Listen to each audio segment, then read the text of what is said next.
are still in committee of the whole. Next, what we have here on our agenda is the request for private use of right-of-way for fence at 306 South Berry Street in Olean. I believe this is Alderman Gonzalez.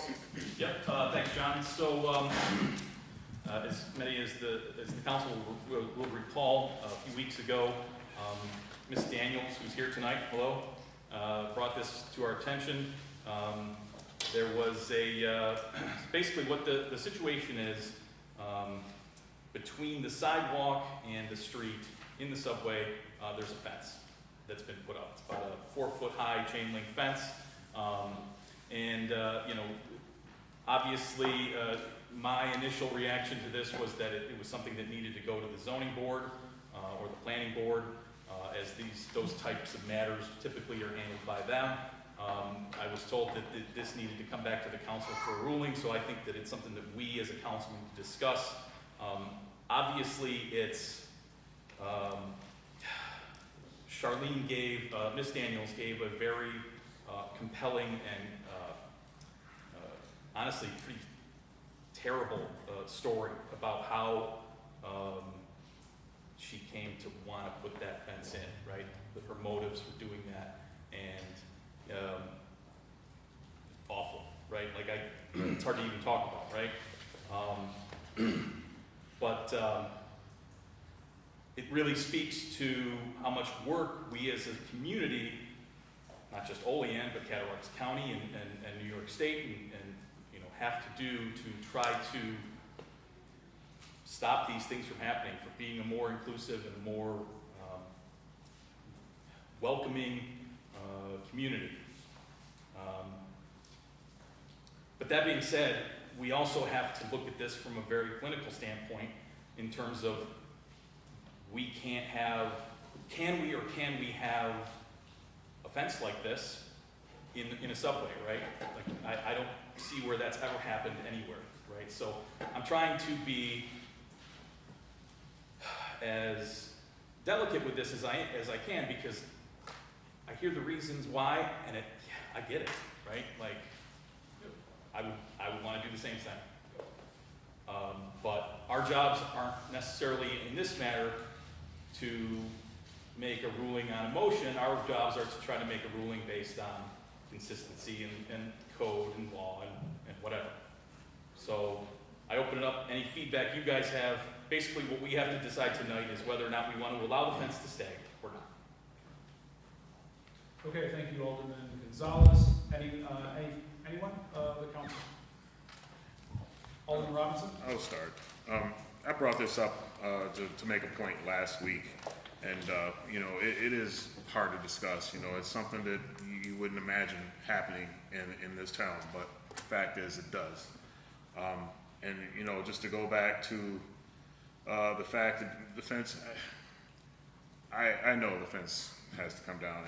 In my head, I believe the fence should come down. But when I think back to her story and what she's had to endure, and you know, whether or not she was able to receive any help with this issue, you know, we spent the past 4 out of 5 years talking about building a wall. I don't blame her for doing what she did to try to make herself feel safe. So with that, if it's something, if we're willing to set a precedent, I'm willing to set a precedent. So that's where I feel about that fence. So. Okay, thank you, Alderman Robinson. Alderwoman McCall. So I have to say I echo Alderman Robinson and Gonzalez. The issue is, it is unfortunate that it seems that she was provided inaccurate information and direction about what she could and could not do. And to that, I believe we need to find a way to come up with a compromise, because I think we all know, as much as we would love the fence to stay there for her safety, that we can't allow that for everybody. But I would wonder if we could not compromise by being able to help her in some way, since it does sound like the direction she was given when she went and sought it out was that she could do it, to be able to help her erect a fence that is within our parameters. And I don't know how we would even go about doing that, but it is sad that we have people, and we all know that, well, some of us know, and I think a lot of us have become more aware that for some of our residents, that it's a less safe place than others. And I want her to feel safe. So that only takes one piece, but we also have to do, as Alderman Gonzalez has said, to continue to do the more difficult work of making it a more inclusive and caring place where people don't feel like they need to put 4 foot. And probably if it were me, I would have wanted 10 foot, so let's be real, so that I would feel safe. So I'd encourage us to maybe think out of the box, because I think we know in the subway can't happen, but how can we maybe help do something? Where can we compromise? Anyone else? I'll comment, John. I've seen the fence, I understand the situation. I'd like to understand the justification a little more, how that little fence does so much, to make someone feel comfortable. On the other side, as far as precedents, there are fences and things that are in the right of way in our city. And I think the precedence is there, in a way, in that basically we've let some of those slide before when somebody built them and nobody ever stopped them, with the knowledge to the public that it's not supposed to be there. So if work needs to be done in that subway to the gas mains, the water lines, or whatever, and it needs to be taken down, and it destroys it or whatever, that it's not on the city to rebuild it, pay for it, or replace it in any way. And I think we've already done that in places. Okay. So that's my 2 cents. Okay. Anyone else? The only thing I'd like to add, just might as well add my 2 cents too, is seeing the pictures that Mrs. Daniel showed a couple weeks ago, or whenever she was here, that looked like a chain link fence, and it looked like, yeah, it is on the subway, but it's not hindering the view. You can still see through a chain link fence. I don't know if she got permission from the city to install it. Maybe she can clarify that, she's here. But if the city gave her permission to install it, why in hell are we forcing her to take it down? I agree with Jason that I don't consider it a public safety issue, because chain link fences you can see through. So it's not causing visibility for people backing out of their driveway or going down the street. So that's just my 2 cents. As a follow-up, well, I guess since Mrs. Daniels is here, hi, Ms. Daniels, just a quick question on this matter. If I recall correctly, you said that you spoke to someone on the phone and you received a verbal authorization. Is that correct? Okay. Mayor, was there any follow-up? Yes, there was letters sent to her that said that it can't be there, okay? And the process that she could have had a meeting with the fire chief or bring it to the common council. So, best of my knowledge, no permission was granted by code enforcement. All right. Any other questions? All right. So this is a request to allow a private use of right-of-way for fence 306 South Berry Street. Is there a motion to approve? I'll motion. So a motion has been made by Alderman McCall. Is there a second? I'll second. Seconded by Alderman Robinson. All in favor? Aye. Opposed? Dang. Okay. So we have 5 to 2. All right, so motion carries and is referred to tonight no, it's not referred to tonight. It's not like It's not a resolution, so it's just a straight up motion. Okay, thank you. All right. So that passes 5 to 2. Next, we have Ms. Carrie Kerper to discuss the status of the Boost Business Grant funding.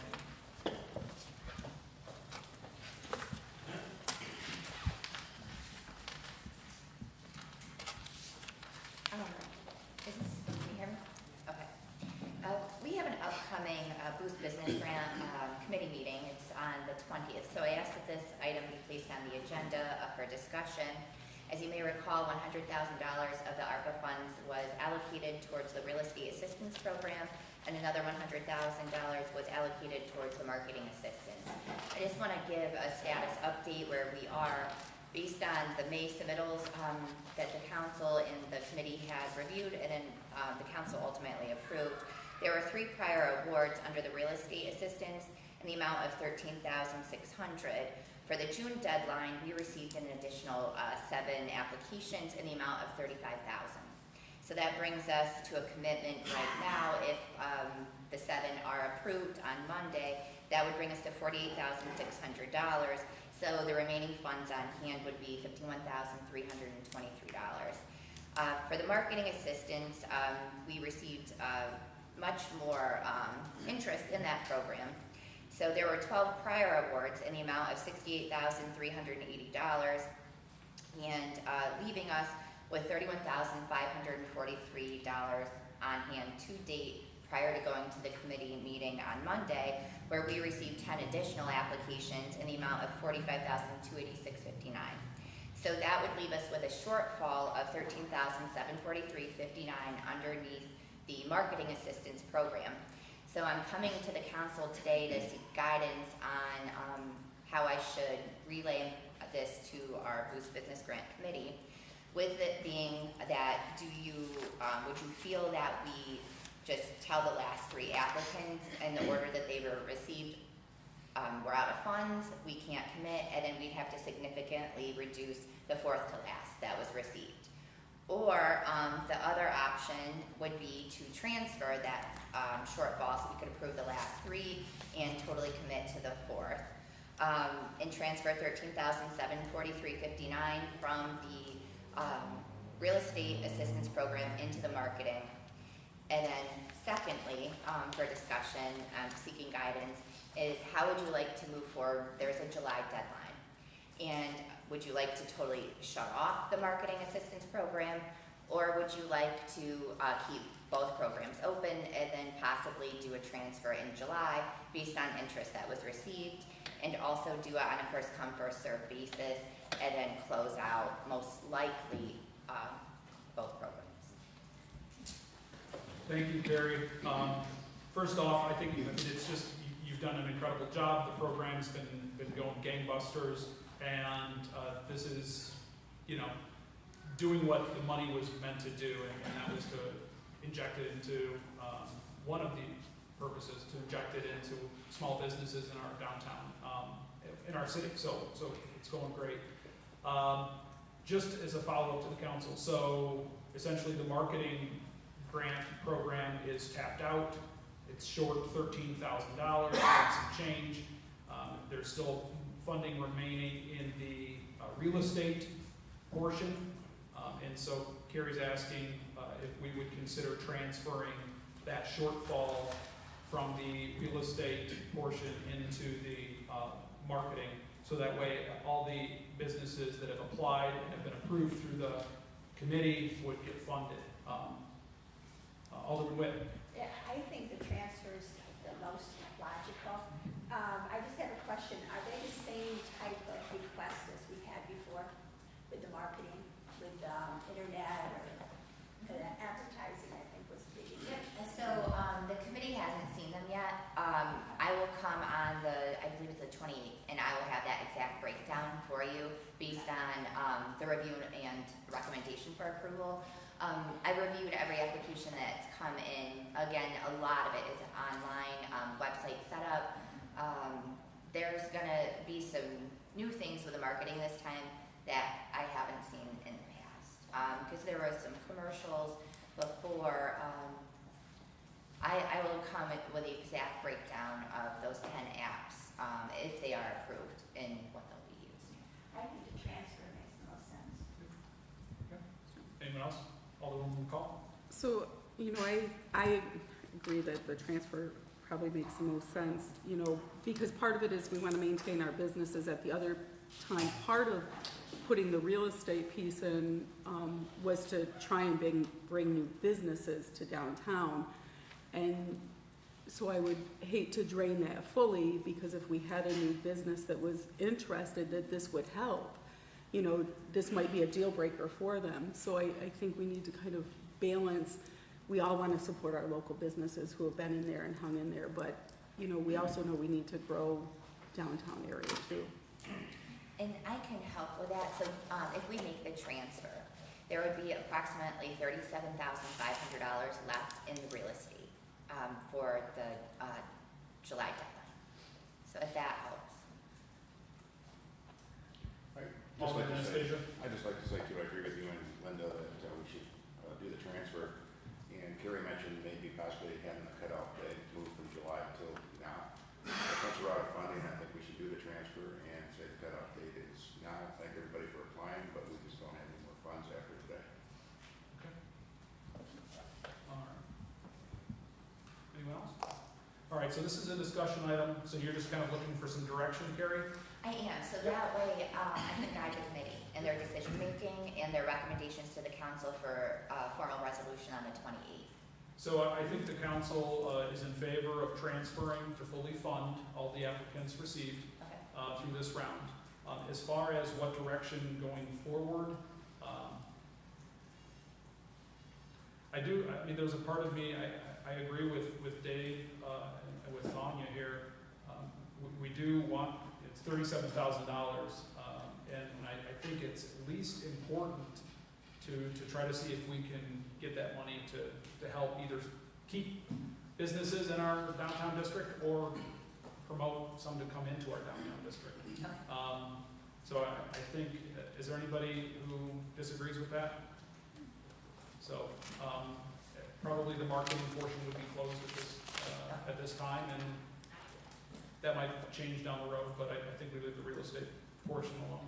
Okay, then I think the best decision, then I will take it off the internet and I will contact the Small Business Development Center and relay the information to them and explain this will really be formally done on the 28th. However, we can't accept any more of the marketing and we'll stop promoting. Okay, That sounds good. thank you. Yep, thank you. All right, next, so we have PL 63-22 by Mayor Alio to amend the grass cutting fee schedule in accordance with the section 16-2 of the City of Olean Code of Ordinances. Mr. Mayor? I have Chief Tim Richardson talk about this. Good evening, everybody. What this basically does is, back when during the budgetary process, I told you I would kind of go back, look at our fee structures between codes, and then obviously the ambulance one's next. What we found is a need to standardize what we charge when we order out lawns mowed.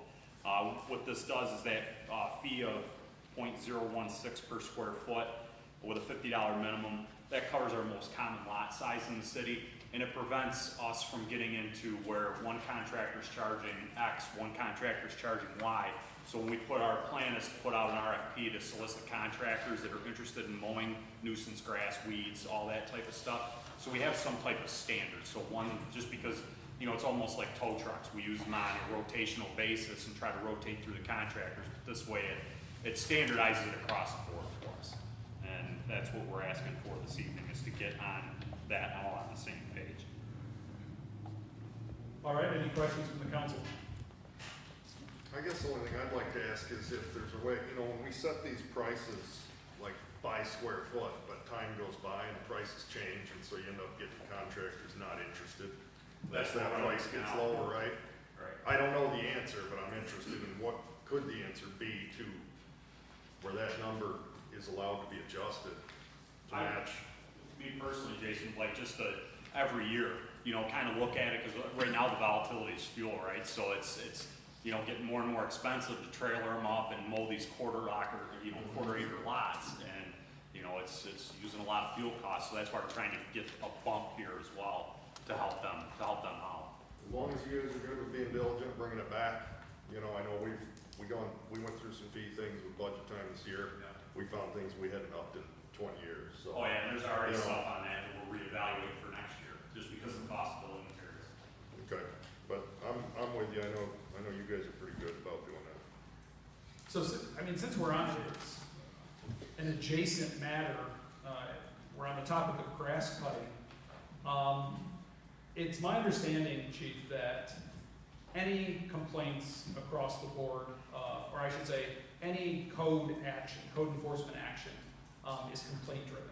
Is that At true? this point, yes. Yep, we're working to rectify that. So I guess that's where I was going is, you know, code enforcement guys are all over the city every day, you know, up and down our streets.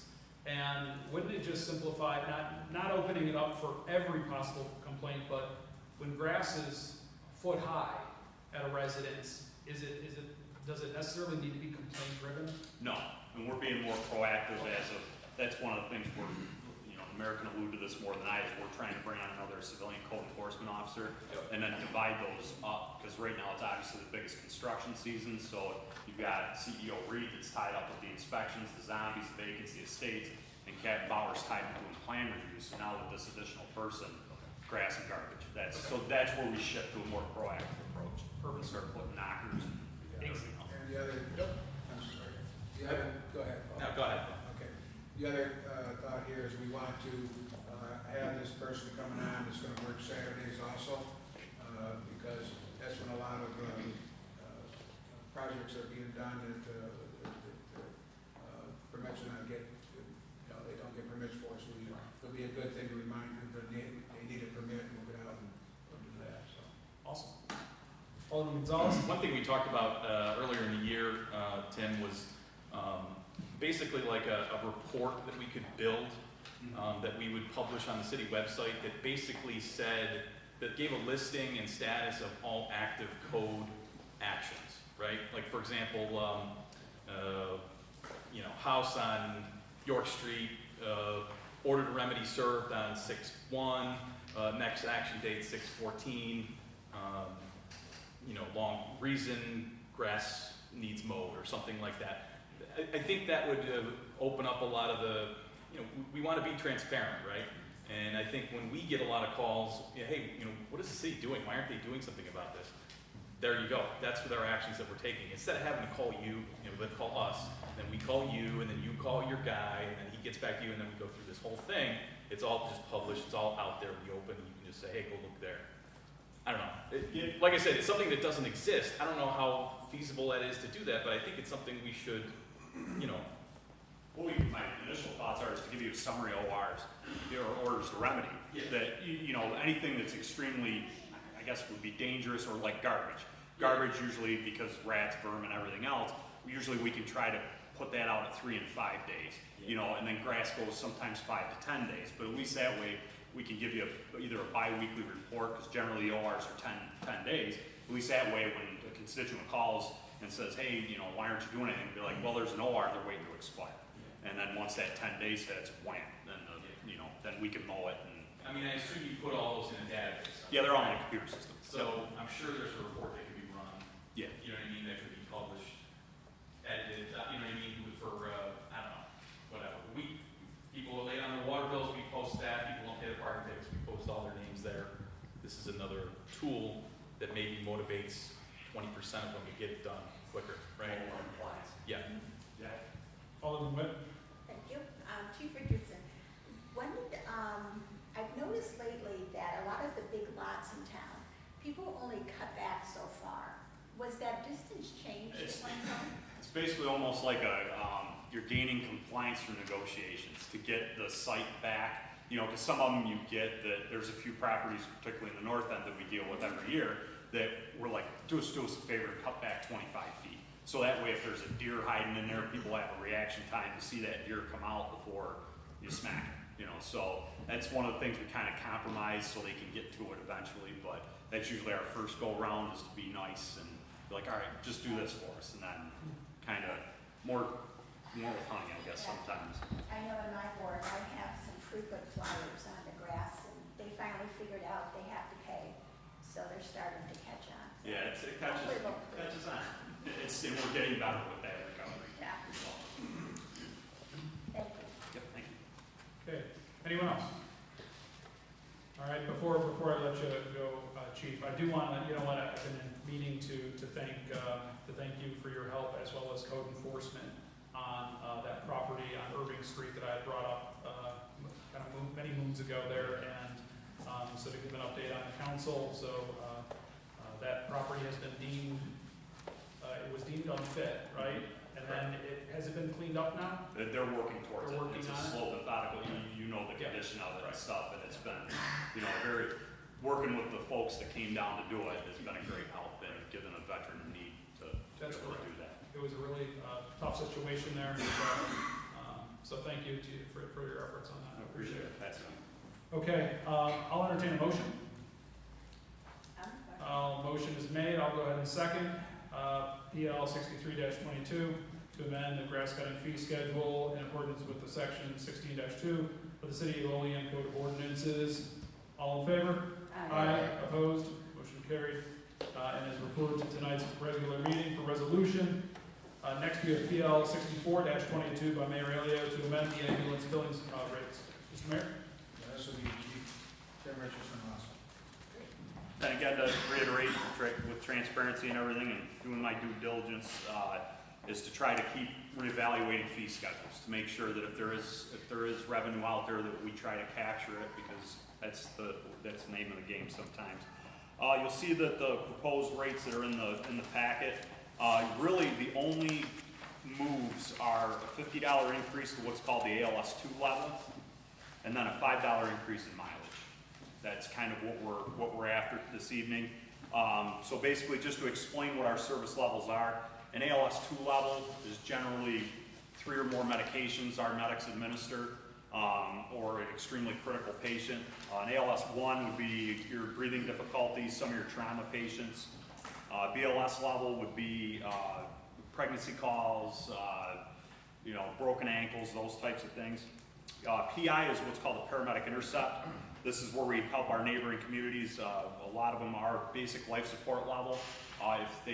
For example, if Trans Am's fly car is not available, we go out and assist with our paramedic. My MLS is mileage, and then treat and release is the TR. That would be where, for example, we have a patient that's unresponsive, diabetic history. We start an IV on them, we give them sugar. They wake up, we stay there with them, we reassess them, we get them something to eat, and save them from going to the hospital, and follow up with their physicians. Chief Richardson. Yes. Always Crawford. Yeah, of course. I know we've been working a lot with Bradford because of the hospitals under the same umbrella. Is there a fee, or do we pay mileage or anything, say when the Bradford ambulance brings a patient here, or we take one there? Is there It a gets, trade-off? well, no, not so much.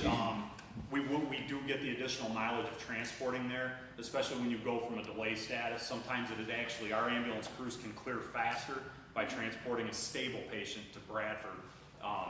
We can get rate in and rate out. We actually have resources at the county level that tell us examples of what our wait times are in ER. So if we know that there's a 45-minute wait time at Olean, we have a stable patient, we can call Olean and say, hey, look, would you prefer us to take him to BRMC? They say yes, we head up over the hill, and sometimes we're back before, we get back in service quicker sometimes.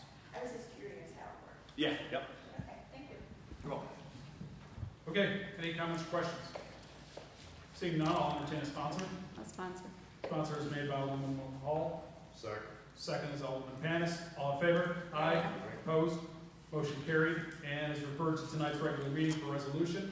Next, we have PL 66-22 by myself to amend the City of Olean Code of Ordinances, sections 24-256 to read as follows.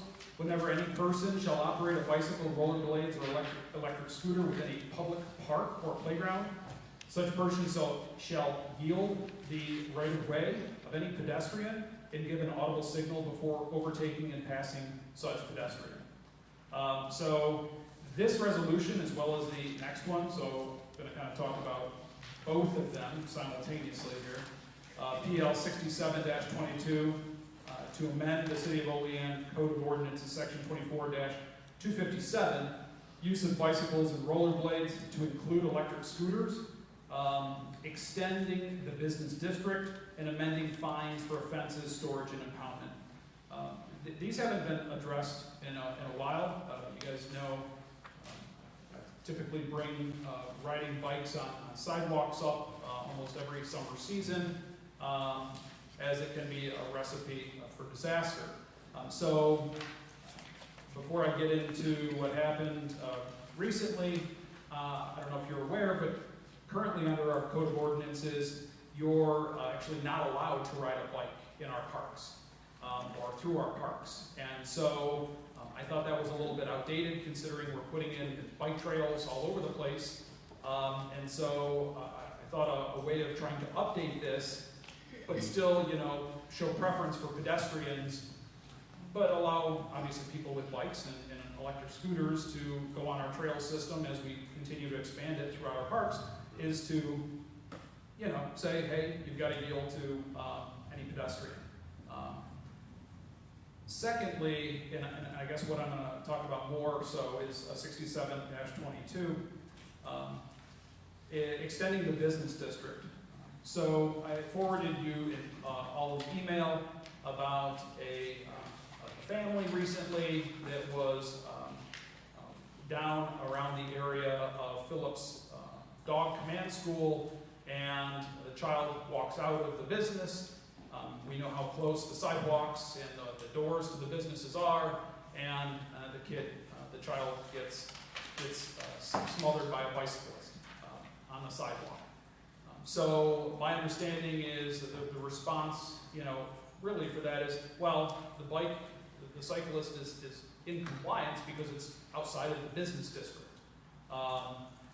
We do allow cyclists on sidewalks throughout the city, unless in the business district. The business district right now, as I understand it, is Whitney Avenue to the Four Corners, and then down State Street to, I believe, 4th. And so I took a look at this ordinance, and on one hand, I'm asking the council to consider extending the business district to include all of North Union Street, and then West State Street down to 15. Took a drive, you guys know I walk all the time, and most of those businesses, the doors go right up against the sidewalk. And as someone, I'm constantly dodging people flying on scooters or bikes on the sidewalk. And we have a bike lane for that. And so I'm asking your consideration there. And then I have also proposed amending the fines for the offenses, which haven't been touched in probably 50 years or something. Tiffany sent that out. It used to be $25. Now any offense would be not to exceed $50. And then the per diem storage fee would be $5 per day, and the impound fee would be $10. So really the key takeaway of 67-22 is really the extension of the business district. And so that's something that I think, as we constantly promote walkable Olean, and obviously we would need to have the help of the mayor and our police department from an enforcement standpoint, but I think this would make our downtown a safer area for pedestrians. So at this time, I'll open it up for any comments. Alderman Witt. Yes, I think it's a great idea, and I think far too often, we have people walking in and out of shops uptown, even down as far as Subway. I've seen people jump back. The one thing I would suggest adding would be the electric bikes. There seems to be an increase with the electric bikes along with electric scooters.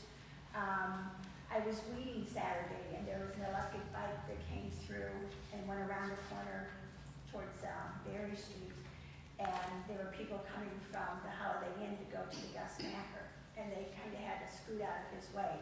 But that was the electric bike, so I would suggest we add that if we could.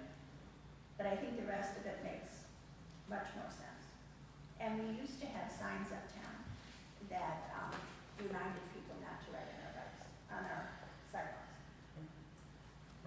Thank you, Alderman Witt.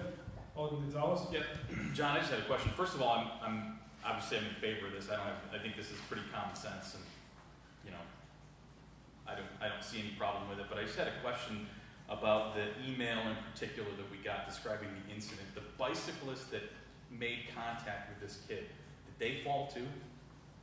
Did they have an accident as well, or did they stop? Were they also a kid? Like, there's a lot of I guess what I'm getting at is, if it's a grown man on a bike riding on the sidewalk versus, say, a 12-year-old kid riding on the bike on the sidewalk.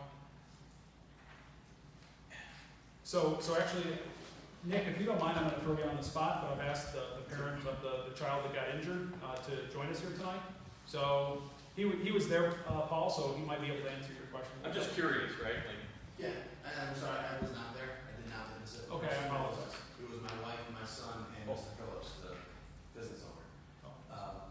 But from both of my wife and Mr. Phillips' accounts, it was an adolescent, a young adult.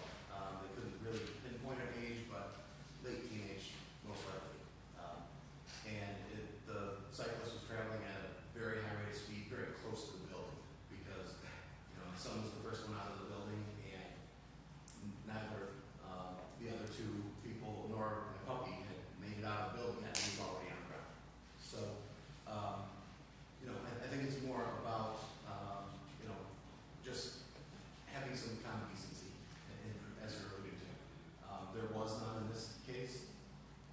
There was a shouting exchange between Mr. Phillips and the cyclist, and it ended with the cyclist saying, "I have every right to ride on the sidewalk," and he took off. So, and he yelled at the ran out in front of him. You remind me of another point, Nick. I'm seeing more and more, I don't know, 2 or 3 now on my walks. Businesses are now starting to place orange cones outside of their businesses, okay? And that in itself is a hazard, right? I mean, I would imagine.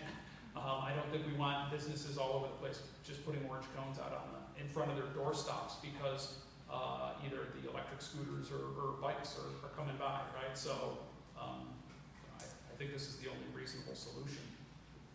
I completely agree. I wish it wasn't necessary, right? I wish people used common sense, right? I ride my bike all the time, you know what I mean, on the trail or whatnot. If I'm coming up towards people, or if say I were riding on the sidewalk, which I'm not, you slow down, because I don't want to dump off my bike either, right? Like, I'd be in traction for the rest of the year. So, Alderman Anastasia. The other thing I would add, John, is I'm in agreement with this also, if you guys want to expand the business district, but I would suggest that once this gets passed, I know it goes through a process, and it's 10 days and so forth, and goes in time zero and whatever, but I think we should print a copy of the ordinance and attach it to everybody's water bills, so if something does happen again, people can't say, I didn't know, because not everybody does get the papers, or does social media. So this way, one piece of paper is not going to raise the postage fee, but put this ordinance in their water bill. Thank you for that. Alderman Robinson. Thank you. I wanted to, this one, I saw this online on Facebook when it first happened, and immediately I was upset, just like anything else when it happens around here, because, it's a public safety thing. And the fact that it was a child involved, it's just, it's something that, it hits you to the core, because I do have, I have grown kids now, but I've been there. I know that feeling of worrying about your kids, and the last thing you worry about is when you walk out of a store, something happening. But I agree with 6620-22, and if we want to add in electric bikes, because there are a lot more bikes that are popping up around here, and getting that verbiage correct, I'm completely for. When it comes to 67-22, I'm for the fences and the fines being increased and getting the verbiage correct for the storage and impoundment, but I think the extending the business district should be a separate PL. And the reason why is because I think once we start getting reactive to every incident, I think what we're going to do is just start having laws for every small thing. I mean, as it is, we just had a meeting where we can barely remember what laws are on the books as there is now. The charter, we have to constantly have to go back and read and revisit. But when I do look at this incident, you know, I question, did the child left, or the adolescent left, did the police get involved? Did they follow up or anything? I did see that we were sent the police report, and when you look through it, I didn't see where anyone was charged. And then, so Chief, and I asked, do you know whether or not the adolescent was charged with anything? So you can't issue a summons to somebody less than 16 years old unless the violation occurs in front of their parents. And then, so you can't issue the violation to a person less than 16 years old unless it occurs in front of their parents, and then you issue it to the parents. I don't believe the parents were there. Right. It sounds like the cyclist wasn't even there, right? Do we even have his name? Her name? I don't know a lot about Okay. paperwork. That is correct. Okay. That the person involved and, Or OPD was even on scene? right, Got it. yeah, the whole exchange was less than a minute long. Yeah. Yeah, so back to my point, you know, and beforehand, I didn't realize it was a young adolescent, but, you know, when you think about it, if it was an adult, you know, the common courtesy of, hey, I'm sorry, you know, I have every right to ride on this sidewalk, you know, but, you know, I was thinking, you know, at best, it would be simple assault, 3rd degree, which I went and looked up, and the first definition wouldn't matter, but the second one, recklessly causes physical injury to another person. That's 3rd degree assault in New York. So, I mean,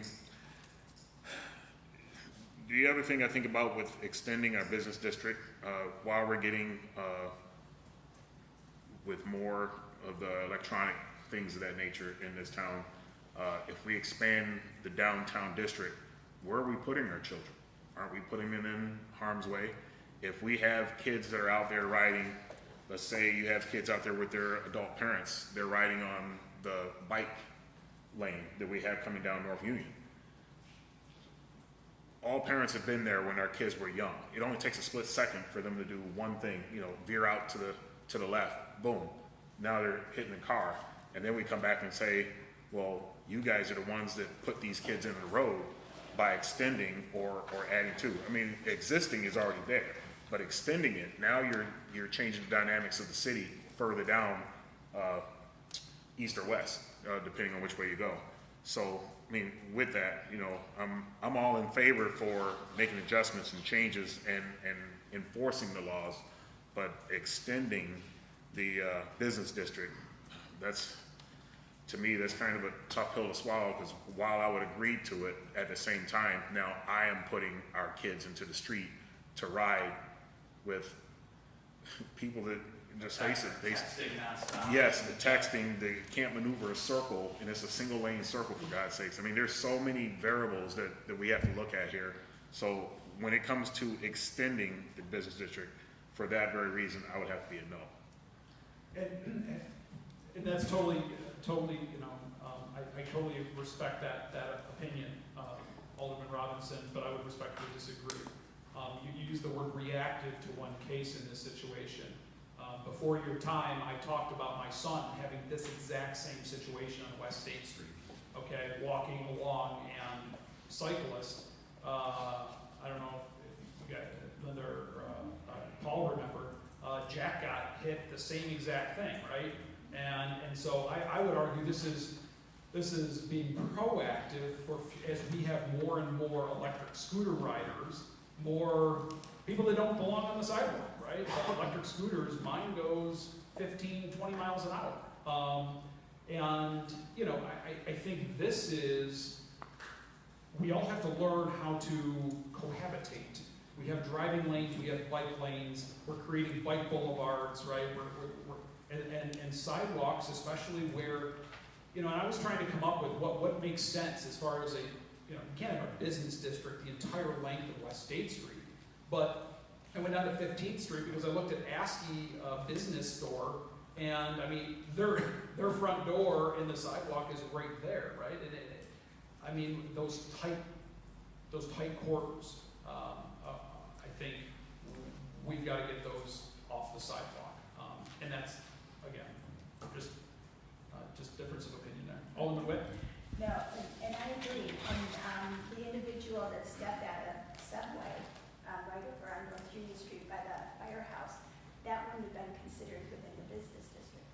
because it stops at Olean. Correct. So that person, and he didn't even slow down, and he was on the electric bike, and this couple just happened to walk out, and they had to kind of go back, and he just zipped right past them. You know, I didn't even see how old he was, what he looked like, or anything. So I just think, like anything, I think people have to take responsibility. I mean, I see kids out there every day that are 10, 11, 12, they don't have a helmet on. That, you know, that's the parents' responsibility. And I don't see a lot of little kids riding uptown. I see more of the preteen, teens. But I think at some point, the city has to protect the people that are coming into our city.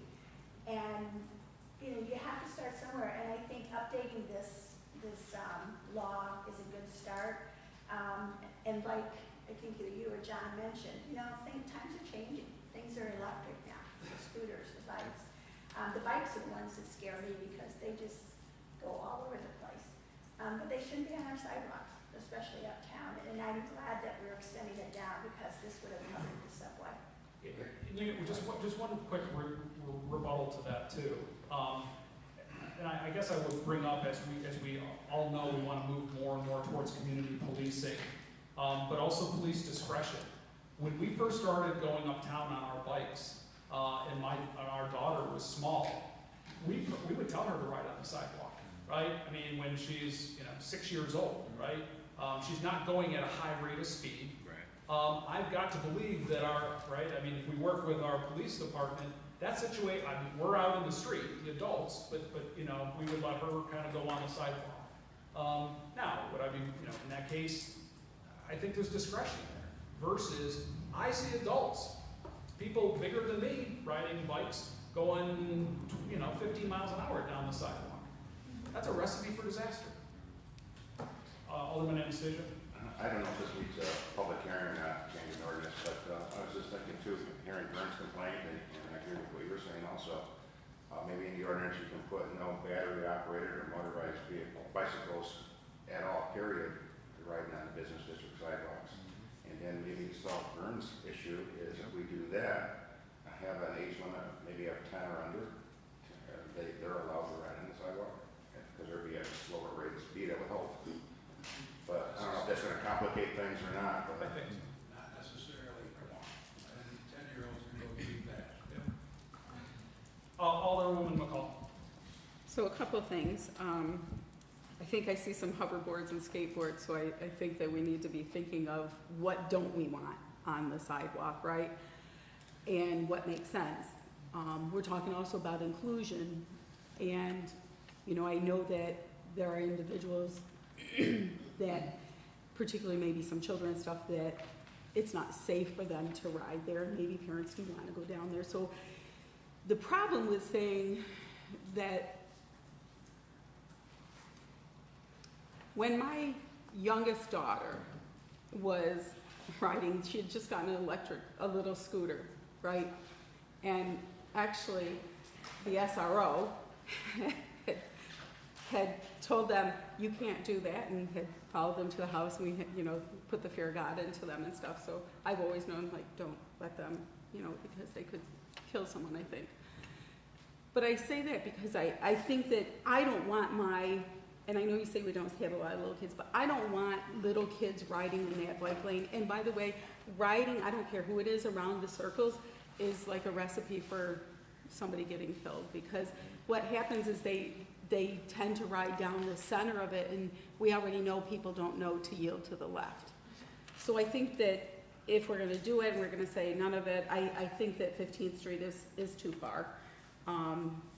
But I hear what you're saying too about ASCII. I think we just have to think about it. What about if we're talking about inclusion and we want young families downtown?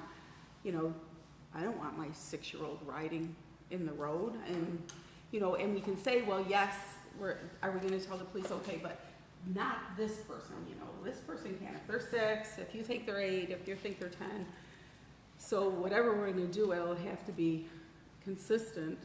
But I do think we should also talk about things like hoverboards and skateboards, because honestly, I think skateboards are a greater issue for me than some of the other things. I see this is a tough situation, because somebody who's respectable and slows down or stays to the outside of the sidewalk and, or walks their bike when there's tables and chairs and people sitting somewhere, why shouldn't they be able to ride or walk their bike through a sidewalk? But yet, we're trying to figure out how to deal with everyone the same. It's causing us trouble. It's not like we're gonna have radar detectors out there, right? Like, if somebody wanted to do that, we could be fair for everyone, but we can't, because we're not gonna go to that point. So I see the trouble with this. Yes, Alderman Witt. Yeah, I think the bottom line is, we joked about this, but if you could legislate common sense, we'd be out of job. Unfortunately, that doesn't work. So, and I see where you're going with the age, and I think that's a consideration, and maybe that would be up to the discretion of the police officer. So I'm gonna put the chief on the spot. Chief, do you have any opinion that you could share please with us on this matter? It's very tough to enforce this. Like I said, a lot of times, these kids are less than 16 years old, so you stop them, you can't give them a ticket, their parents are with them. You know, there are times though that you do have a 16, 17, 18-year-old rider. And as far as the electric scooters and the bikes, those are already illegal to ride on the sidewalks. Okay. Throughout the city, or just in businesses? Unless you guys make a law allowing them to ride on the sidewalks, otherwise it's illegal. Chief, I just had this one thought. So for instance, with the scooters, can you, say you see someone, can you check with Bird to see who swiped that credit card, the time and the place, or To be you don't honest go with you, that far? that's probably not something we would do. It's a Okay. lot of, Just curious. yeah. Probably not. So we've talked a lot, anything else further? No. Okay, thank you. We've talked a lot about this tonight. I think I would make a motion to postpone these PLs 66-22 for the next committee of the whole and 67-22, just so we can kind of maybe further gather our thoughts and kind of maybe make some changes to this. I'm still wanting to go forward, but we've brought up a lot of different kind of ideas and concepts here tonight. I just want to try to accurately capture everything. I'm still 100% in favor of moving forward with this. I just want to make sure that we're kind of capturing everyone's intentions. I'll second the motion. Seconded by Alderman Gonzalez. All in favor? Aye. Opposed? All right, motion is carried. Thank you, Nick. All right. So next we have PL 68-22 by myself to authorize the installation of a stop sign on South 7th at the intersection of West Green Street. This is a stop sign that I've requested, brought up in the past, debated, but I continue getting requests from multiple different residents on South 7th. It is a very tight corner. No one has to stop there, and so cars do kind of fly through there. I reached out to both the fire chief and the police chief. Both did not have any concerns with this installation, and so I will entertain any comments or questions at this time. Alderman Robinson. Thank you. I just wanted to clarify that if the stop sign is going to be south facing on 7th Street, will it also be one westbound on West Green Street? So actually, I believe there is a stop sign there. I don't believe there is. There's not. No, I don't believe so. Both directions can continuously go. I didn't get a request for that one. I mean, that would make the most sense. Yeah, because if not, then the people traveling westbound on West Green will just continue, and then you may have potential, you'll have an incident like the one we have now with Washington Street and 4th, where one lane has a right of way and the other one, Doesn't know it. right. Okay. Is that something that we can just do make a change here on the fly, Tiffany? I don't see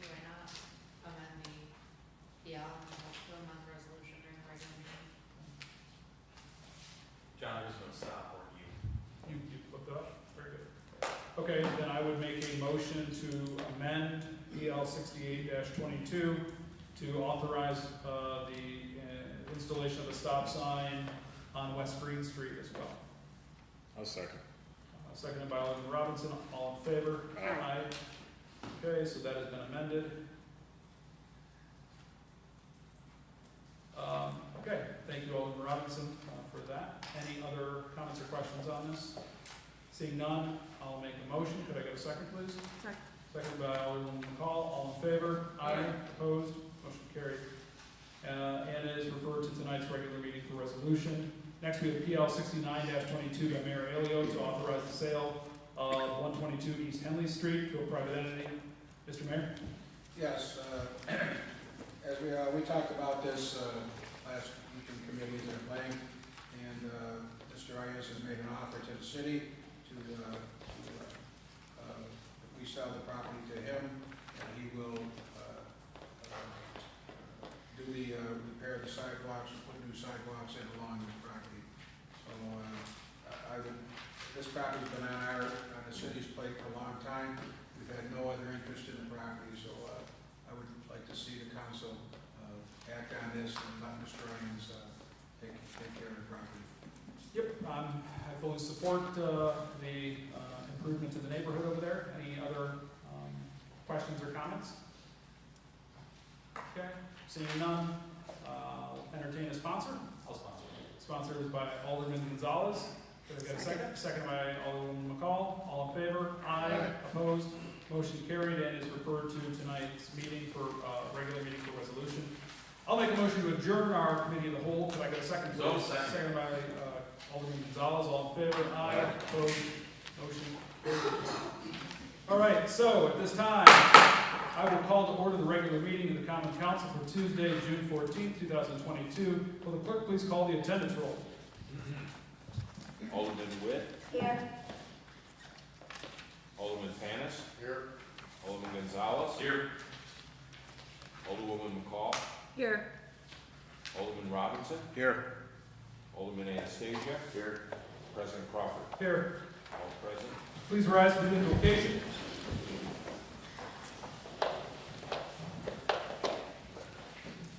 Heavenly Father, we come to you today asking for your guidance, wisdom, and support as we begin this meeting. Help us to engage in meaningful discussion, allow us to grow closer as a group, and nurture the bonds of this community. In your name, we pray. Amen.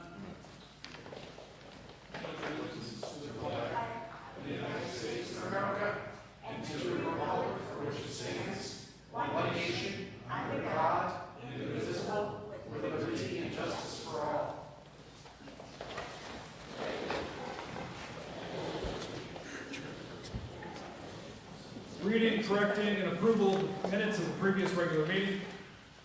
The regular meeting of the Olean Common Council was held on Tuesday, May 24th, 2022 at 6:45 p.m. Present were Alderman Crawford, Witt, Panis, Gonzalez, McCall via Zoom, Robinson, and Anastasia. None were absent. I'll make a motion to approve minutes of the previous regular meeting. Could I get a second? Seconded by Alderman Anastasia. All in favor? Aye. Opposed? Motion carried. Committee reports and unfinished council business. None? Communications from the mayor. We have a proclamation for Pride Month, so Frank, if you could read that. Special proclamation for Pride Month. Whereas the city of Olean has a long history of being a diverse and accepting community that works vigorously to welcome all people who chose to live and work in our community. Whereas LGBTQ individuals have an immeasurable impact on Olean's cultural, civic, and economic success. Whereas celebrating Pride Month increases awareness and provides support and advocacy for the Olean's LGBTQ community, and it is an opportunity to strengthen alliances, build acceptance, and advance equal rights. Whereas the city of Olean is committed to support our LGBTQ community, therefore I, William J. Alio, Mayor of the city of Olean, do hereby proclaim June 22nd as Pride Month in the city of Olean, New York, and urge all residents to recognize the achievements of Olean's LGBTQ community. For the city of Olean, New York, William J. Alio, Mayor. We have Tracy Lynn Huzelstein here, who is the president of the Cataracts County Pride Coalition, and I'd like to present this proclamation to her.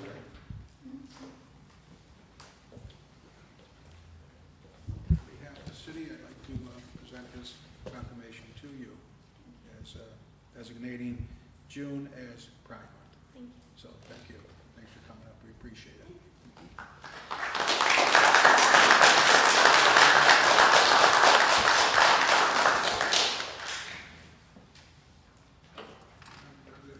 Okay, thank you, Mr. Mayor. Miscellaneous communications, None? city official reports. None. Okay, and just, Mr. Clerk, just as a reminder for proposed legislation and referrals, 66-22 and 67-22 were both postponed. Okay? Okay. All right, proposed legislation and referrals. PL number 62-22 by Alderman Anastasia, referred to regular meeting Tuesday, June 14th, 2022 for resolution by Council President. PL 63-22 by Mayor Alio, referred to Committee of the Whole Tuesday, June 14th, 2022 by Council President. PL number 64-22 by Mayor Alio, referred to Committee of the Whole, Tuesday, June 14th, 2022, by Council President. PL 65-22 by Alderwoman McCall, referred to regular meeting Tuesday, June 28th, 2022, for resolution by Council President. PL 66-22 has been pulled. PL 67-22 has been pulled. PL 68-22 by President Crawford, referred to Committee of the Whole Tuesday, June 14th, 2022 by Council President. PL number 69-22 by Mayor Alio, referred to Committee of the Whole Tuesday, June 14th, 2022 by Council President. Okay, very good. Before we jump into public comment, I'd like to offer an opportunity to any of the aldermen to make a statement at this time. John, I had one other thing. Yes. I think the coalition would like to present a flag that'll be flown the rest of the month.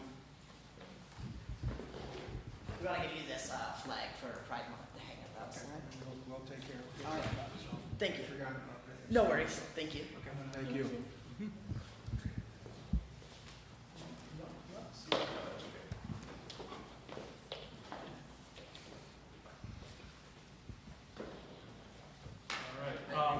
Thank you, Mr. Mayor, and thank you, guests.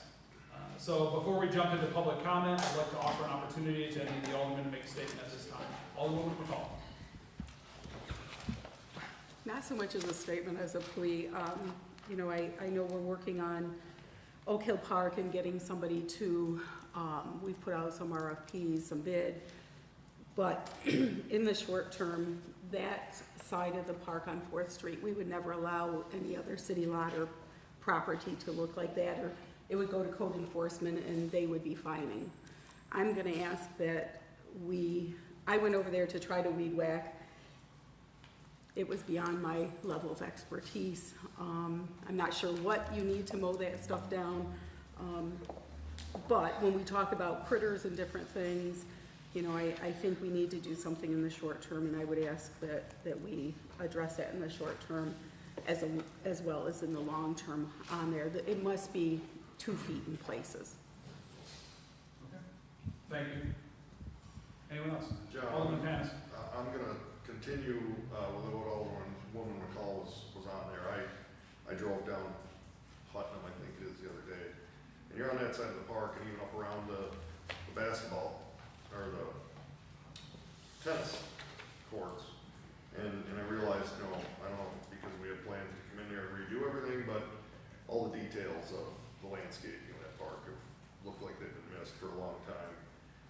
noticed, and we've done better at King Street, but I've noticed that DPW is doing that in places where the details are getting missed. Weeds grow up.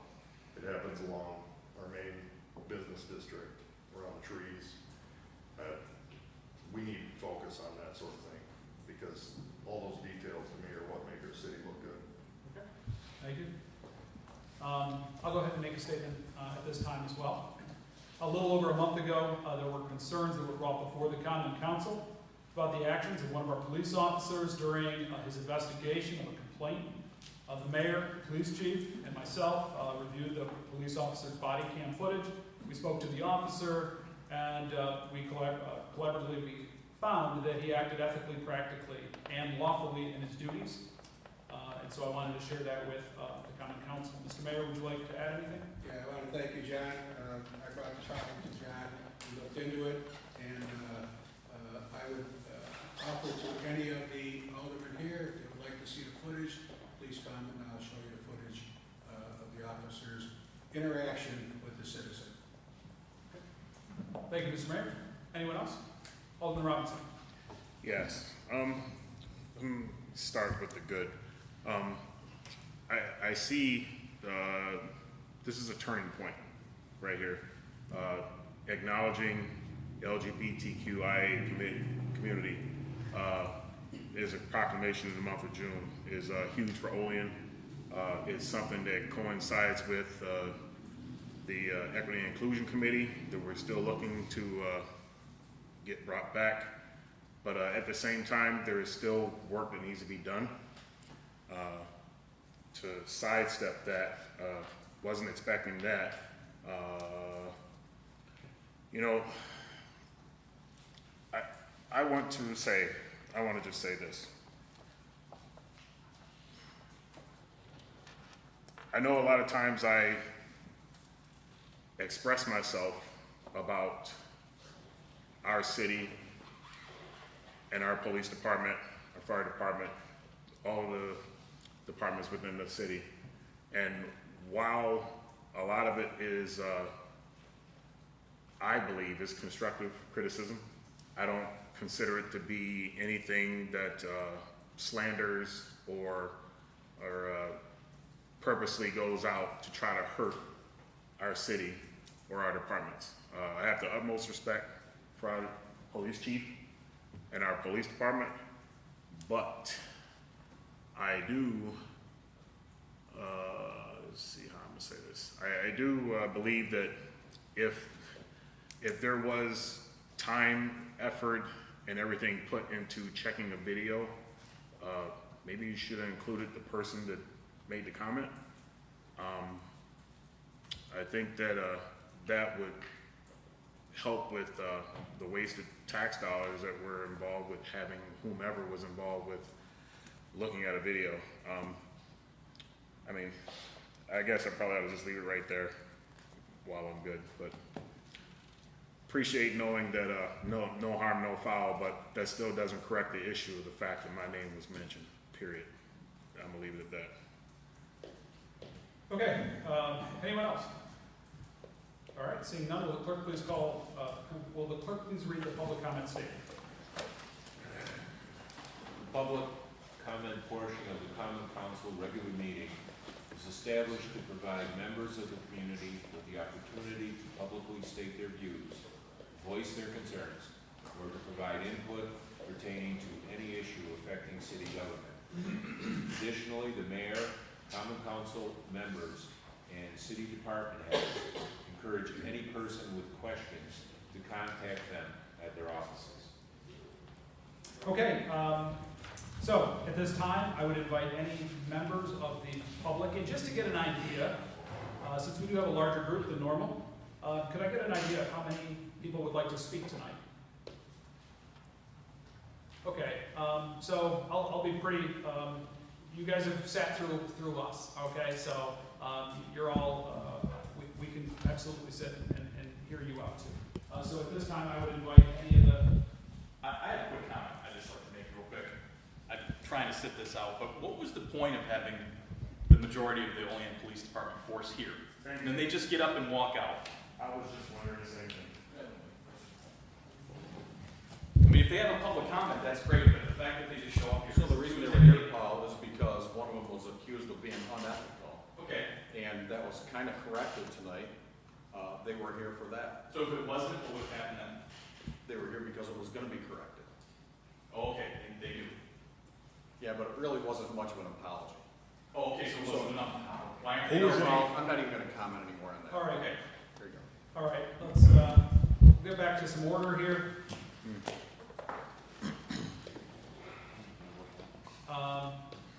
All right, so at this time, I would invite any members of the public to approach the podium, state your name and address, please, and you'll have 5 minutes.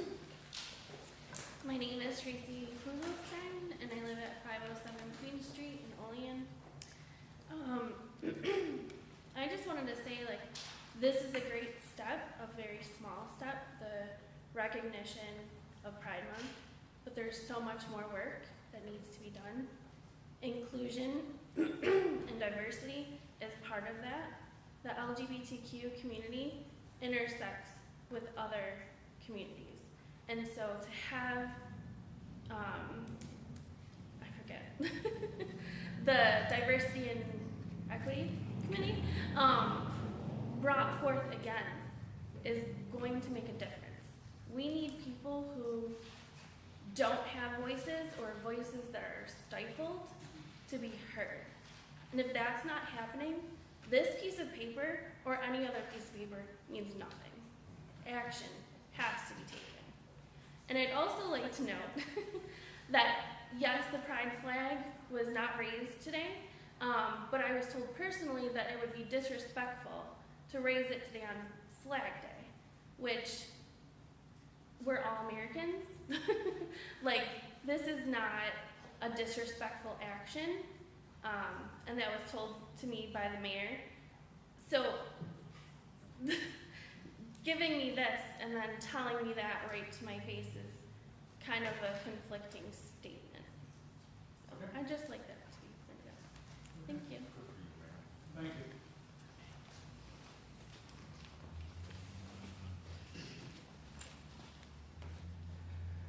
Good evening. My name is Pabson Jenis. I live at 309 North 5th Street.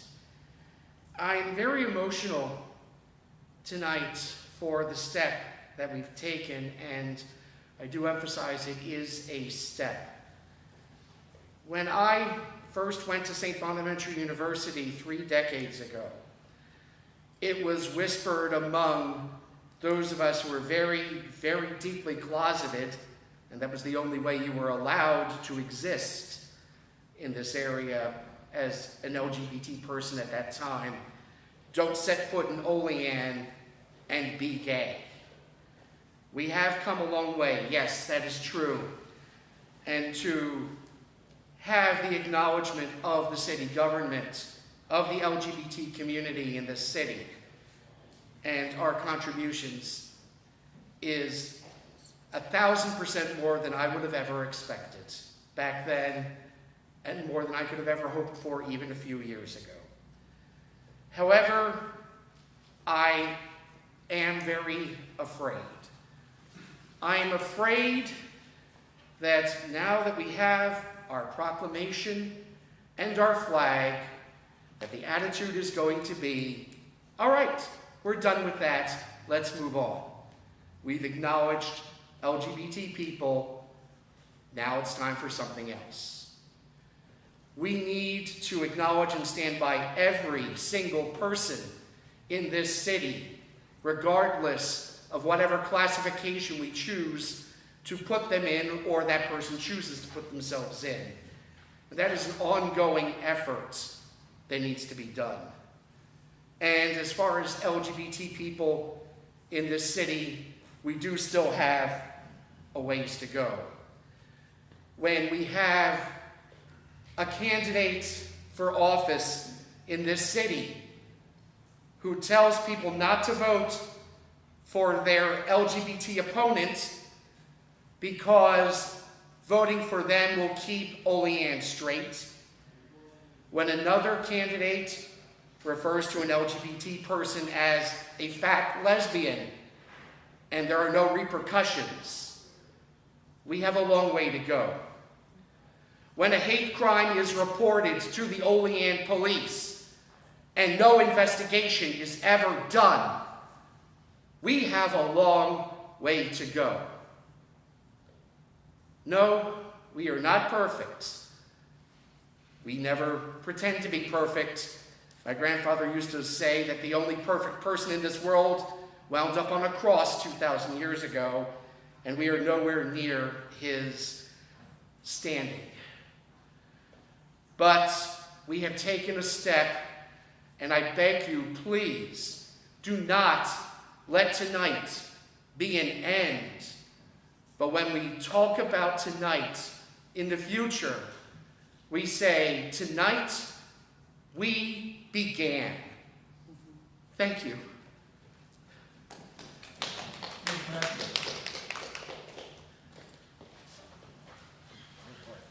Hi, Tim Sherlock. I live at 125 South 18th Street. I can officially say that today because I just got my keys. So I wanted to come before you for a couple topics, and it kind of all wraps into one, but it kind of, you have to understand my brain to understand where it goes. I'm all over the place. I'm a lifelong resident, born and raised here. My father worked for the city of Olean. I love Olean. We have some very serious problems in this city, and I watch the Common Council meetings regularly, and I don't often come and speak, but I hear a lot about this financial responsibility and where our money's going, and we want to beautify Olean, and we're going to make it a place people want to come. I have a hard time with that. Who wants to come to a city that is laden with drugs? And if you think it's not, you're blind. I walk down the street and pick up syringes. I watch the homeless. I watch people shoot up literally on the corner by St. Vincent's. I watch our youth, our teenagers, sit up in Oak Hill Park and pack a bowl and say to one of our officers, hey, and they go, what do you want me to do? It's not legal for under 21, just thought I'd throw that out there. We have an epidemic, and thanks to social media, even more prevalent for our community, of what crimes are happening, where they're happening, what's going on.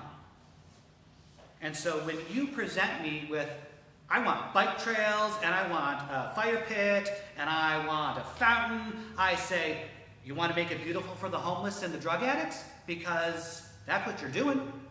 Who's going to want to invest money to open a business so the homeless guy, and I have nothing against the homeless. The problem I have with this is we're not doing enough to help them. We're not doing enough to invest in the services in our community to help the individuals grow.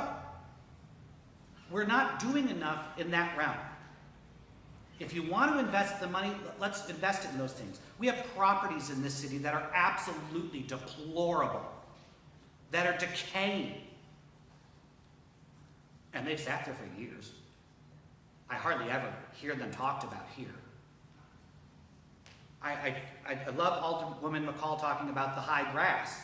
Many of the city's properties, you want to find residents, do your job. What about your property? You have a double standard in this city. And as for the proclamation, that was a great step. But when you talk about we have always been, I call BS. I grew up here. I didn't come out until I was in my late 30s. There was a reason I didn't come out. Olean is not an inviting area for the LGBTQ community. It is not inviting for anybody unless you are a older, white, cisgender gentleman, and wealthy at that. The other thing that really upset me tonight, sitting here, is the conduct of our chief of police. I watched on the last video when we talked about how happy we were about the state troopers coming and talking to the kids. Instead, he wanted, I didn't know. We got into a peeing match about whose jurisdiction. And then tonight, it wasn't much of an apology. What tone does that set for this city? for its residents and for people who are watching this, out there in YouTube and social media world. This is how we carry ourselves. This is what's important. To argue whether or not an apology was acceptable, or I didn't know that state police were going to be talking to our children about school safety and gun violence, God forbid. That's something positive. But in an instant became something of disagreement. Then we have to debate over weeks on a DEI committee. Months on a DEI committee that would better the protection of our community. We're talking, and no offense, Alderman Crawford, we're talking about keeping our community safe from bikes, from bicycles. But we're not talking about keeping our community safe from hate crimes when a woman has to erect a fence on a subway because they're throwing dead animals into her yard. We're not talking about racial profiling that happened to one of your aldermen on school property. We will delay a DEI committee that would help to keep the community far safer than anything else, but we will push bike safety to the front of the line. Thank you. Thank you, Mr. Schultz. Anyone else? Yes. You go ahead, Diane. Sorry. Hi, my name's Leah Walters Tahara. I think most folks know that at this point. I would like to say thank you very much for the proclamation. I do feel like it's been a long time coming. We started organizing over, I want to say it was 6 years ago, on June 12th, which was the mass shooting at the Pulse nightclub in Orlando. That was the first really LGBTQ gathering we had here, and we've been building ever since. So I want to say thank you for your acknowledgement of our existence in the community. I do appreciate that, and I appreciate the acceptance of the flag very much. I would also like to reiterate basically what every one of my friends that have been up here have said so far, is that there is no liberty and justice for one until there's liberty and justice for all. And that includes our Black community members, and that includes our LGBTQ community members, and that includes our disabled community members. We hadn't even talked about ableism yet in our town because we can't get over the basics here. But it is a little concerning to me as a person that I was told that the line that had to be crossed for when my business was vandalized, a brick was thrown through our window directly at a sign that said Happy Pride and Black Lives Matter, and I was told it wasn't a hate crime, and I was told directly by the police that the line for it to be a hate crime was the brick would have had to said "fuck you, faggot" on it. That's what they told me. I feel very, very concerned about that fact that we are not willing to address microaggressions, and we're not willing to address intersectionality. The fact that today is Flag Day and we couldn't hang an LGBTQ flag on Flag Day is disheartening to me, because it shows me that we don't understand that we are not separate people working towards the same goal. We are one body of humanity. And there are LGBTQ military members, and there are people who are critical of police as an institution but support police as individuals. And there are Black people who are law enforcement officers, and there are disabled people who hold public office. We're not so separate. And I worry that our lines, we're waiting and relying on these hard and fast lines of a slur being thrown through a window, or these things where we see ourselves as divided. There are LGBTQ military members. There are Black police. There are all of these things. And until we are willing to further the conversation around diversity, equity, and inclusion, and include people who are epicenters of diversity and inclusion, we won't make progress. It'll just seem like platitudes. So I thank you very much for the start. Like Pab said, I think it is a beginning. But I would like to formally submit myself as a person who's willing to serve on the Diversity, Equity, and Inclusion Committee. It would be my honor, and it would be my privilege, and it would be my true pleasure to be able to give back to the community that has been a fairly safe place to be a queer person, and has been a fairly safe place to raise my biracial, gender diverse, neuro-non-typical family. I would love to serve the community in that aspect, and I would love to do it as soon as possible. Let's move forward. Let's stop burying our head in the sand and say we're going to be more progressive, but let's actually put teeth into that. Be progressive, take action, and protect our diverse citizens, and recognize that we really are more similar than we are different. Thank you. Okay, thank you very much.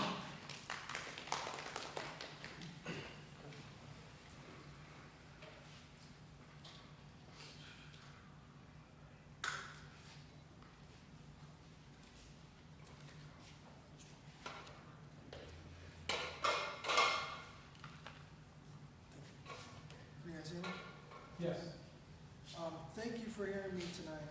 Sorry I could not attend to deliver my last speech, but hopefully you took note of what I was saying. Since then, I have had a meeting with the mayor down at Furnace to discuss this issue, to which I am here today. I am not sure how it works at the city level, but could someone explain to me what a resolution is? Yes, a resolution is what we formally use to pass to make law. With that being said, I'll read this. Some people make a difference just by being who they are. Their inner light shines bright and touches lives both near and far, and when they're gone, they still forever play a part in the smiles, the priceless moments that are treasured in the heart. Mayor William J. Alio and the Olean Common Council recognize the efforts of Joseph A. DeCerbo as an inspiration to the youth of Olean, New York. During the time he spent with youth, he not only coached and taught the basics of football and other sports, but also taught about discipline, responsibility, respect, and how to win and lose in a sportsmanlike manner. On November 8, 2016, Resolution 9016, dedicating the youth football field at Furnace Park in honor of Joe DeCerbo, was unanimously approved. I am fortunate to have Coach D as a coach and a friend. Discipline, responsibility, and respect were things he instilled in us as players. Today I am asking the Common Council and the mayor to have the discipline and take the responsibility to honor this resolution and give our youth a football field worthy enough to respect the memory and dedication Joe DeCerbo gave to our youth. Thank you.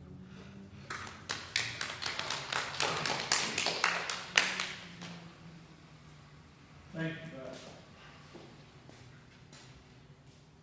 Good evening. Ty Malone, 203 North 11th Street. So many things I could say about what happened here tonight, but I'm going to reserve that. One thing I do not appreciate was the intimidation that your officers tried to put on one of our aldermen. It's appalling. And for you guys to sit here and to let it happen, I thank you for saying something, Mr. Gonzalez, but for you guys to sit here and to let that happen, straight disrespectful. And that's why the community keeps doing the things that they keep doing. That's why Ms. Daniels had to have them things called to her at her house, her safety, her place of safety. That's why, because you guys stand on the sideline and just keep out of things, and instead of doing the right thing, like leaders that you were elected to do, you just keep pushing it to the side and emboldening these people to keep doing things like this. We're not going to take it. We're not going to keep letting you guys do this. We're not going to keep letting her sit at her home and have them things happen to her. It's not going to. I literally started a nonprofit organization called Voices in Black Empowerment. Do you really think that I'm going to sit here and let her be silenced and then be threatened with incarceration? Seriously? You guys know better than what you're doing. In 2020, you, the council, were asked the community to come out and share their experiences. Being that it was 2 years ago, does everyone recall that? Does anyone need a refresher? As you know, many community members did attend those meetings, and they did what you asked them to do. As a matter of fact, the 2 years since then, many community members have either stood at this very podium, Zoomed into meetings, or emailed you all to still share their experiences, voice their concerns, and even propose workable solutions. Yet somehow we find ourselves back here. Allow me to explain myself. I'm sure none of you have ever heard the quote, "Government moves slow, change is slow." So let me ask you, when that quote is no longer a valid excuse anymore, given the fact that it's been 2 years, do you, Mayor, have a rewind button that the people don't know about? I only ask because the DEI committee that was started was and still could be the beginning of real growth in our city. And supposedly you all, the council, felt the same way. That's why you approved it. But then, The mayor comes along with his 1966 boombox and hits the rewind button somehow. And it just disappears and acts like it was never even here. All because he's not ready or not comfortable enough with himself to have the type of conversations that will be had in the DEI committee. With all due respect, you, Mayor, nor Alderwoman Witt were or are what you all would call qualified individuals to head a DEI committee. Not when one has to ask, what is a marginalized community member? Or makes comments like, people that have been arrested, can they even be trusted? Let me just say, if you really want the answer to that question, your chief of police has been arrested. Ask him if he can be trusted. When the other one refuses to work with the only nonprofit organization with political action for minorities in this county, you refuse to work with them on any level, or by rewarding a former city official with not only a salary paid for by the minorities that he was disrespecting, but also a pension paid for by some of those minorities. And you think you deserve to head a DEI committee? Not a chance. To sit there and listen and learn from it? Absolutely. You guys are prime candidates for that. These facts alone deem you unqualified. That said, what are we going to do about it, Council? What is the plan? Are we going to take another 2 years to figure it out? How you handle this will show the community where you stand. You as well, Mayor. Your actions, or lack of, will let the community know you are okay with community members like Mrs. Daniels being treated the way that she was treated. You embolden these people, and you stand on the sideline instead of doing what needs to be done. Show them enough is enough with real policy. Show them that you, nor the city of Olean, agree with or stand with that type of hate in this community.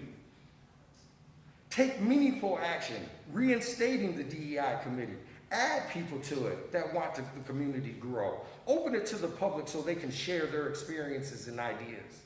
Otherwise, those great things that you all do for the city, like splash pads and dog parks, my apologies, the list wasn't that long to choose from, will all be meaningless when our population, AKA tax base, continues to shrink to the size of Hinsdale. You all know I could go on, but I'm going to leave you with this. The mayor got his feelings hurt, and he shut down the DEI committee. He took his ball and went home. He said, no more growing in Olean.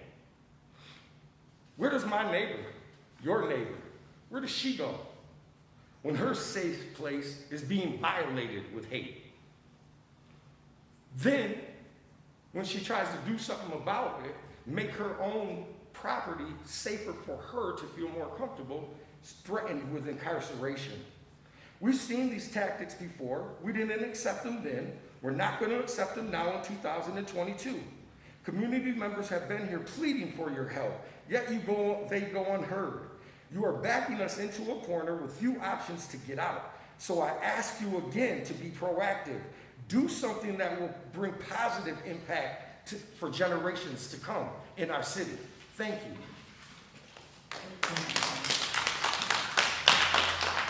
Anyone else? Anyone else? Anyone else? At this time, I will call public comment closed.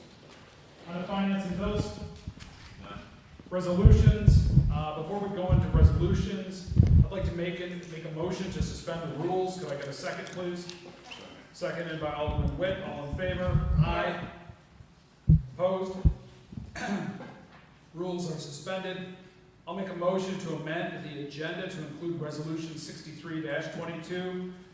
This resolution is to approve the mayor's appointment of Robert G. Thompson as the Director of Public Works. Could I get a second?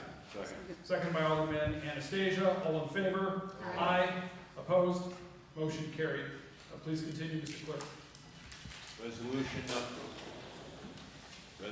number 57-22, PL number 53-22, to authorize the installation of a yield sign on the south side of Washington Street at its intersection with North 4th Street.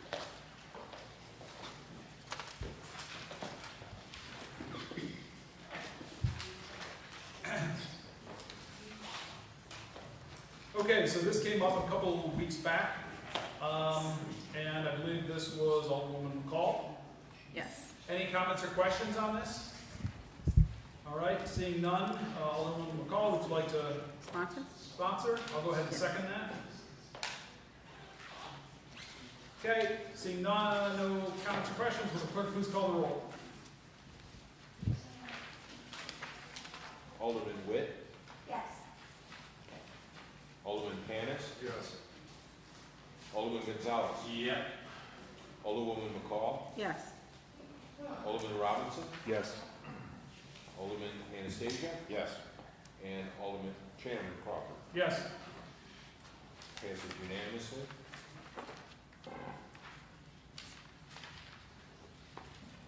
Resolution number 58-22, PL number 62-22, authorizing the installation of a streetlight on pole NM24 on Maple Street. Okay, we discussed this in committee. Any comments or questions? Seeing none, I'll entertain a sponsor. Sponsor is made by Alderman Anastasia, and a second by Alderman Witt. All right, will the clerk please call the roll? Alderman Witt, Yes. Alderman Panis, Yes. Alderman Gonzalez. Yes. Alderwoman McCall, Yes. Alderman Robinson, Yes.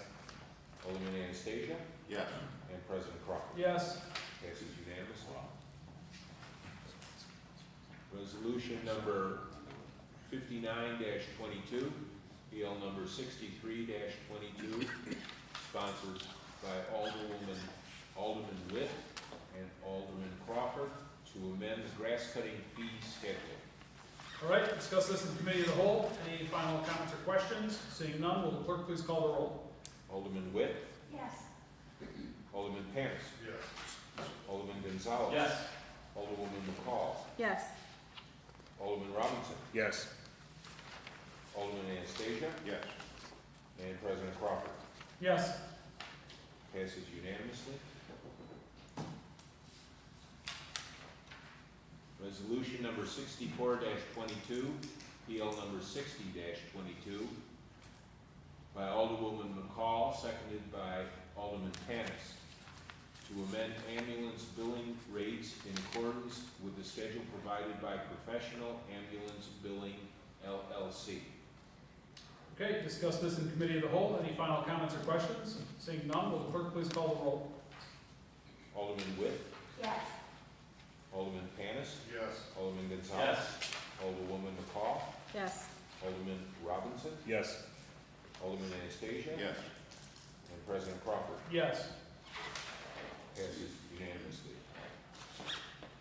Resolution number 61-22, PL number 68-22, by President Crawford, seconded by Alderwoman McCall, to authorize the installation of a stop sign on South 7th Street at its intersection with West Green Street, and to designate that all traffic shall stop before proceeding. Okay, so we discussed this in committee of the whole. We made the amendment in committee of the whole, right? So we don't need to do it again, right, Tiffany? I would recommend an amendment to the resolution. Okay. Just to be safe. Do I need to suspend the rules again? Yeah, Alright. yeah. Just to be safe, I think. All right, I'll make a motion to suspend the rules. So second. Second by Alderman Gonzalez, all in favor? Aye. Opposed? I'll make a motion to amend 61-22 to include the installation of a stop sign, a second stop sign, on West Green Street at its intersection with South 7th. So that, therefore, going both directions. Can I get a second? Anastasia, all in favor? Aye. Opposed? Motion carried. All right, so any final comments or questions on resolution 61-22? John, I do want to make a statement before we continue. I've been sitting here thinking about this one the whole time. Please. I wish I had a solution to all the signs we continue to put up. And this one is on the edge of my acceptance. So I am gonna be a no with the acceptance. You guys are gonna pass it, and I'm fine with that. I just wanna be that no to remind us to look for that solution, because there are way more places we can put signs to them to time. And I would hope we could come up with something better. So that's my 2 cents. No, fair point. I would also encourage us, there's gotta be a way to remove signs. How about signs that, you know, we've talked, I mean, as long as I've been on the council, we've talked about that. We all see signs in our neighborhoods that are rusted, that are, you know, I mean, they're not pretty to look at. We could take an effort to try to remove some of those too, I think would be beneficial. Fair point. Alderman Gonzalez? Just a quick one too. I do support this. However, I think Jason makes a fair point. You know, this is my 10th year on the council, and I think one of the things that we've always, to my memory, that we've always tried to do is be very judicious with when we place, especially the stop signs, right? It can have an impact to so many people's lives, and I mean, it might not seem like a big deal to us, but you know, it definitely could be. That being said, this isn't put in place for speed control. This is basically, this should be where people should be stopping, right? There should be no continual flow around a 90-degree like that, even though it's only a one-way, you know, there's only one, you know, whatever, I can't, it's not a 3-way or a 4-way, it's a 2-way, right? That being said, I get it, and I'm not always an automatic yes on these things, but this one makes sense. Okay, fair point. And if anyone's looking for a place to remove, I would be more than happy in Dave's ward there on North 4th Street, that stop sign in the middle of North 4th. The Adam Jester sign. The Adam Jester sign. Adam's a great guy, but that's the worst stop sign in Olean, so. No, I didn't beat you. There's one up in the Genesee. Anyone else? All right, seeing nothing further, will the clerk please call the roll? Alderman Witt, Yes. Alderman Panis, No. Alderman Gonzalez. Yes. Alderwoman McCall, Yes. Alderman Robinson, Yes. Alderman Anastasia, Yes. and President Crawford. Yes. Resolution passes 6-1, one nay. Resolution number 62-22, PL number 69-22, Alderman Gonzalez, seconded by Alderwoman McCall, to authorize the sale of 122 East Henley Street to a private entity. Okay, discuss this in committee of the whole. Any final questions? Seeing none, will the clerk please call the roll?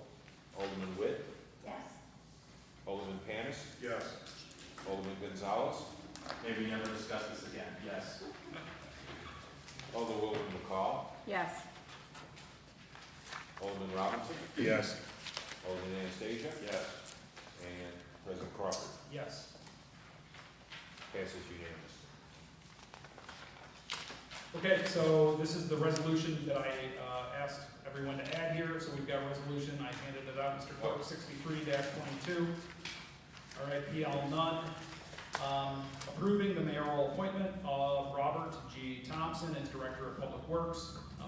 The alderman had an opportunity to meet Mr. Thompson and kind of interview him. The mayor brought him forward, and now the mayor is putting forward the resolution as his appointment to DPW, to be the Director of DPW. So, any comments or questions before we move forward? I will entertain a sponsor. I'll sponsor. Sponsor. I will, okay, so we got Alderwoman McCall and Alderman Anastasia. See, Dave's just doing this because, where's Mr. Thompson? See you? Mr. Thompson, see, Dave's jumping in here because you're gonna get more pothole requests from this guy. He wants to get his name to the front of the list. Believe me. I'm just gonna. Well, it does start with A. All right. Any comments or questions? Seeing none, will the clerk please call the roll? Alderman Witt, Yes. Alderman Panis, Yes. Alderman Gonzalez. Yes. Alderwoman McCall, Yes. Alderman Robinson, Yes. Alderman Anastasia, Yes. and President Crawford. Yes, welcome to the team, Mr. Thompson. Good luck. Okay, anything before we adjourn? Seeing none, I'll make a motion to adjourn. Could I get a second? Seconded by Alderman Witt. All in favor? Aye. Opposed? Adjourn.